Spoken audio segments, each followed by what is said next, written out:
Chapainawabganj DC কিন্তু আওয়ামী লীগ করে না, কিন্তু উনি ইসলামী ছাত্র শিবির করা ছিল ঢাকা বিশ্ববিদ্যালয় সোশ্যোলজি ডিপার্টমেন্টে।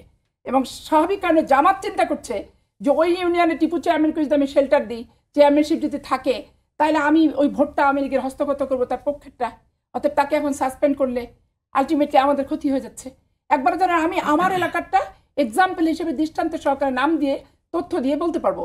এখন আমার একটা ইউনিয়নে যদি এই ঘটনা ঘটে, গোটা বাংলাদেশের চিত্রতে এটা না হতে পারে, তাহলে আমার একটা ঘটনাকে কেন্দ্র করে বাংলাদেশ সম্পর্কে যদি আমি মন্তব্য করে ফেলি, তো এইটা তো সার্বজনীন মন্তব্য হওয়ার মতো কোনো বিষয়বস্তু কিন্তু সেখানে না। আমাদের পার্টির হাইকমান্ড থেকে শুরু করে নিচু স্তর পর্যন্ত আমরা কেউ কি চাঁদাবাজির পক্ষে, কেউ কি হত্যা সন্ত্রাস খুনের পক্ষে, মানসিকভাবে বলেন, আমাদের বডি ল্যাঙ্গুয়েজে বলেন, আমাদের বক্তব্য বিবৃতিতে বলেন, বেসিক্যালি তো আমরা এটাকে হেট করি। এবং আমরা 15 বছর যে সাফারটা করেছি, সেই সাফারিং আমাদেরকে শিক্ষা দিতে শিখিয়েছে।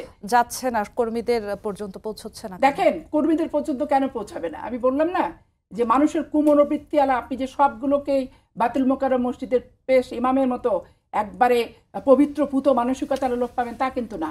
এই বাংলাদেশে চোর আছে, ডাকাত আছে, ছিনতাইকারী আছে, ছিচকা চোর আছে, তা পকেট মার আছে, হিরোইন খোর আছে, বাবা সেবি আছে, ফেন্সিল খোর আছে, সব কিছু আছে। এগুলো কিন্তু আমাদের জীবনের অংশ।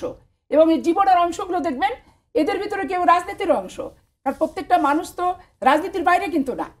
কারণ এগুলোকে নিয়ে দেখবেন কোনো না কোনোভাবে ভোট আছে, সবারই তো ভোট আছে, এবং তারা কোনো না কোনো সংগঠন, কোনো না কোনো আশ্রয় আছে।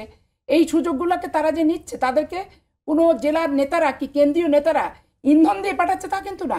তাদের কুমনোবৃত্তিগুলো নিজের দ্বারা প্রভাবিত, নিজে নিজে অপকর্ম করছে।